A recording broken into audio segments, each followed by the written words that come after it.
Hi loves! February na pero umuulan today and malamig dito sa Lagawe. Kaya perfect for coffee and snacks. Kaya daan na rin kayo dito sa Vines Cafe, located at Banao Poblacion South, Lagawe, Ifugao. Side lang po ng Jet Phoenix Gasoline Station. Ayan, along the road lang kami mga loves. Come and visit us! Thank you nga pala sa lahat ng mga nagiging customers namin everyday. So thank you so much sa pagdaan dito sa aming cafe. So today, ayan, nagkaroon tayo ng konting patalastas. So today, nandito kami sa Robinsons, Santiago City. May pre-nases kami today ni Love. So, ayan, kaninang ngiting successful yung sa kanya. So, sa akin, hindi successful. So, meron akong document na hindi na kompleto. Anyway, after a long hours na pagpipila namin, ayan, tapos na sila, bumaba kami para kumain. And emote ako dyan kasi babalik pa ako kinabukasan para masubmit yung document na yun. So, yung in-order namin dito, sa akin, Mr. Kimbab, kasi favorite ko yung spicy samgyeopsal nila. Ayan, may lig ako sa spicy mga loves. And kay Love naman is, I think, kare-kare, chicken curry ata yung sa kanya. But anyway, ayan, kain tayo mga loves. And today yung pre-nases namin is yung passport namin ni Love.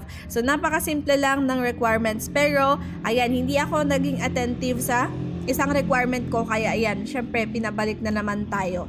So yung requirements pag new applicants tayo is PSA na birth certificate and isang valid ID lang naman siya. So yun yung requirement ni Love. So kaya tapos na siya kasi yun lang requirements niya sa kanya. Pero sa akin, kasi dahil married nga ako, is kailangan ng PSA marriage certificate and PSA birth certificate and then ID ko. So yung meron sa akin is certificate of marriage. So yun yung nagkamali kasi hindi siya naka-PSA. So kailangan kong kunin yung naka-PSA.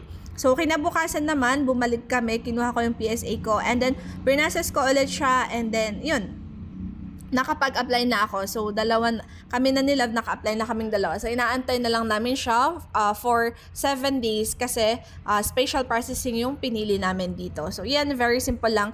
Pero, ayan yung mga mag-a-apply dyan na bago, make sure correct lahat ng informations ninyo sa PSA nyo and then sa mga IDs nyo. Yung mga, lalo na sa initials, nako, madami talaga yung hindi tugma. Pero, ayan, try nilang magkuha ng passport. Pero, sayang kasi pinapabalik yun. Dapat kasi magkatugma yun sa ID and birth certificate and may mga yung iba hinahanapan ng supporting documents. Buti na lang sa amin hindi. So, yan. Kasi new applicants naman.